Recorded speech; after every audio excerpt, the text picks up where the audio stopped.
Hi guys. So we've been talking about the elements of a good story. What makes a great story?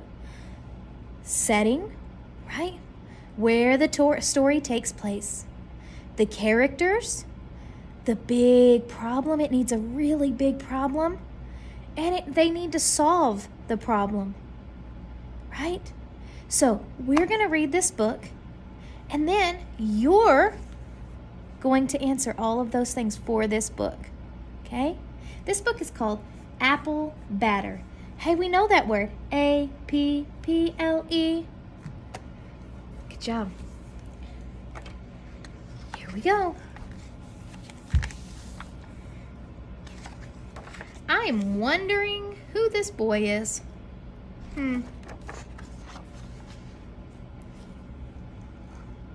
Loretta loved her son Delmore. A mere sprout, well-rooted, the apple of my eye is how she always described him. Loretta was a gardener. Delmore returned her affection. I love you more than my glove, he told Loretta more than once. He didn't mean a gardening glove, though. He meant a stitched and sweaty-palmed kind that smelled like old leather. Delmore was a baseball fan. Dog loved them both because that was his nature. When Delmore was 3, Loretta planted 3 apple trees. One for the past, one for the present, and one for the future, she laughed. Every winter, Loretta clipped them, and every spring, she mulched them. In summer, she soaked the roots and dreamed of apples. Loretta loved apples. She loved apples' shapes. She loved apples' colors. She loved how some apples were tartar and crunchier than others. But every fall, Loretta filled the wicker basket with dead leaves, not apples, from her little orchard. She became discouraged. If you planted apple trees and you didn't get any apples, how would you feel? That word discouraged, what do you think it means? Things changed the year Delmore turned 8.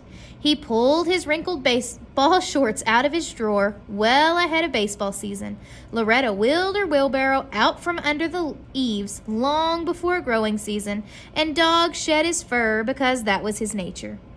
The soil was warm. Loretta's trees were budding. Hope was in the air. Apples. She mixed compost and manure, wood ashes, and bone meal together in her wheelbarrow, and she shoveled the mixture out to the base of the tree. Her spade made a rhythm as she dug and flipped the mulch. One for the past, one for the present, one for the future, Loretta sang. Delmore practiced nearby with his baseball glove.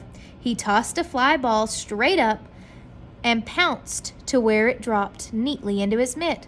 Such accuracy, such control. Throwing and catching were Delmore's thing. Batting was another matter.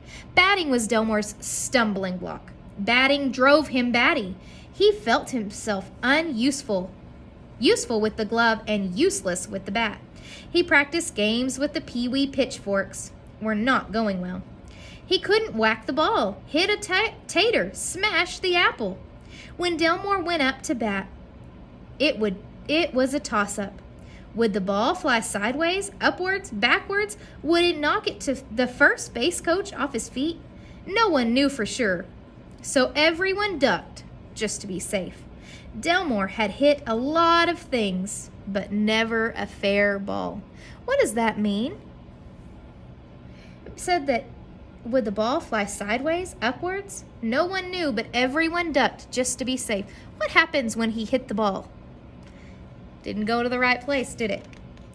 Loretta sympathized. She had grown a lot of things, but never an apple.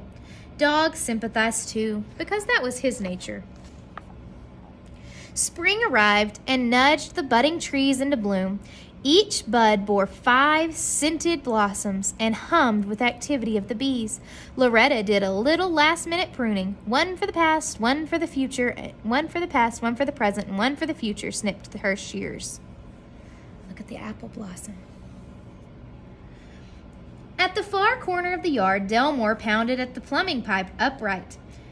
waist high into the earth. He propped his baseball on it. This would be his focus until he got it right. His bat would smack that ball until it dropped directly where he intended it to drop, even if it took months, years, his whole life. Day after day, Delmore and Loretta worked side by side. Dog kept a watchful eye on them because that was his nature. Delmore swung at his plumbing pipe, and Loretta checked her trees for pests. She pinched off any leaf that looked like it housed an insect. She painted the trunks with white lime to slow down the procession of ants and aphids. Delmore could see her in the outfield and imagined skipping a low ball past her, a well-aimed grounder. But instead, he sliced the air and twirled himself off his feet. What happened? What does it mean when it says he twirled himself off his feet? Use the picture. When Loretta found her first apple, she held her breath and she touched it with her finger. It was a real apple, a baby apple. She ducked in and out of the branches of all the trees and counted 5 possible apples on the boughs. She was overjoyed. Delmore was distracted for a bit by the sight of Loretta dancing in and out of her orchard.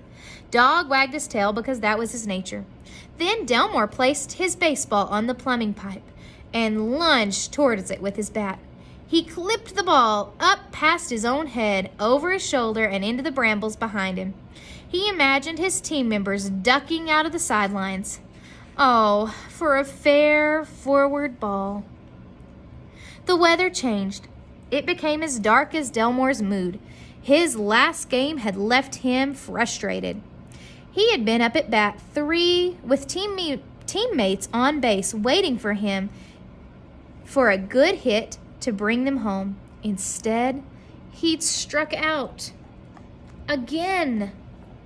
Only 6 weeks left in the season, and Delmore still hadn't gotten a handle on his batting. It rained for a week. The water came straight down and leaked into Dog's house. It filled up Delmore's plumbing pipe. It knocked leaves off Loretta's fruit trees. When the sun pushed aside the clouds at last, Loretta went outside to see how her apples had fared. There, on the streaming grass beneath the trees, were 2 little green apples. Now Loretta was left with 3, dripping and clinging to their branches, 3 stubborn apples. Praise Loretta. 1 for the past, 1 for the present, and 1 for the future. Delmore drained the plumbing pipe and set up his ball again. He stepped up to swing and let his bat follow through. The bat bounced off of Dog's damp house. It's a breakthrough, though, Delmore said. It was an almost straight ahead kind of hit. Dog was a witness. Dog had faith because that was his nature. One morning, the wind took another of Loretta's apples. The past is over anyway, said Loretta. I have 2 apples left, 1 for the present and 1 for the future. Delmore's batting was improving. He held his bat firmly, but not too tightly. His body and his legs were alert but relaxed. His arms were away from his body, and his front elbow formed the letter L, not V. Dog's approval was the silent kind because that was his nature.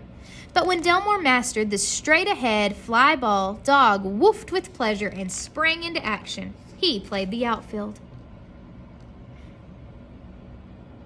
This was a mutually satisfying arrangement. Darling Delmore, at the pipe, clotted the balls closer and closer to Loretta's orchard, where they were hunted down tirelessly by Dog in the field. Sadly, this activity led to the loss of 1 more apple. Delmore hit a line drive past Dog one late afternoon. This ball, the fastest yet, ricocheted off the trunk of Loretta's apple trees and buried itself off to the side. Dog was confused and sniffed in circles beneath the tree. Finding no ball, he stood on his hind paws and delicately nipped a low-hanging sphere off the tree. He returned it to Delmore. What did he pick? If only dogs could see color, sighed Loretta, rolling the rosy apple in her palm. It's true, though, she added. The present always gives way to the future. I do have one apple left. Loretta gently polished the last apple. It was round as a smile on the tree. Delmore polished his batting. A good swing was no longer a pipe dream for him. He was almost a slugger. With just a bit more control, he could bat with the best of them. Dog lay low because that was his nature. One late summer evening, just before Pee-wee Pitchforks... Wait, what do you see? Can you make a prediction about what's fixing to happen? Delmore stepped up to his pipe one last time. In the distance, he could see Loretta's apple slightly swaying on the tree. It was a beauty, the size of a baseball now.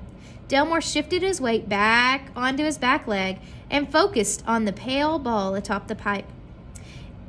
In one fluid motion, he swung his bat and sent the ball cleanly and swiftly in the direction of the last thing he'd looked at. Loretta's prized apple. He never expected them to meet. Shortly after that, Loretta's last apple said goodbye to its twig and went spinning over the garden gate. Dog sunk under the porch because lying low wasn't good enough.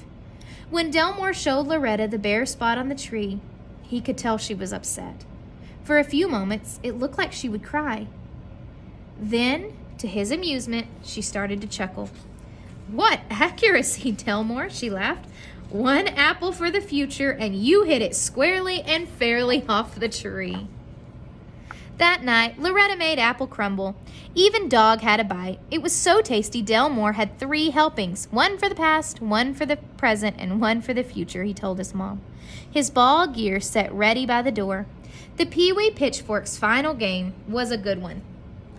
Delmore was quick in the field, and Delmore showed fine form at the plate. He kept his eyes on the ball and held his bat sure and easy. Strike 1 for the past, strike 2 for the present, but the third pitch was for the future, and Delmore knew it. He met that ball just in front of home plate and sent it sailing into the outfield to the trees beyond.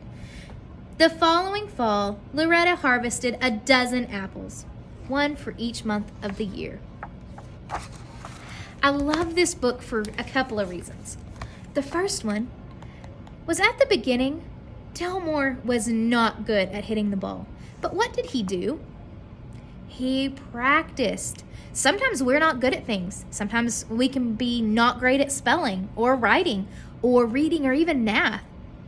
But what did he do? He practiced and he practiced and he practiced until he was proud of himself. I love that. I also love that there are 2 main characters. So now I need you in the comments to say what the characters were, the 2 main characters, or 3 if you know what I'm talking about. There could be 3 in this one. The setting, the big problem, and how they solved the problem. All right, guys. I'll see you later. Bye.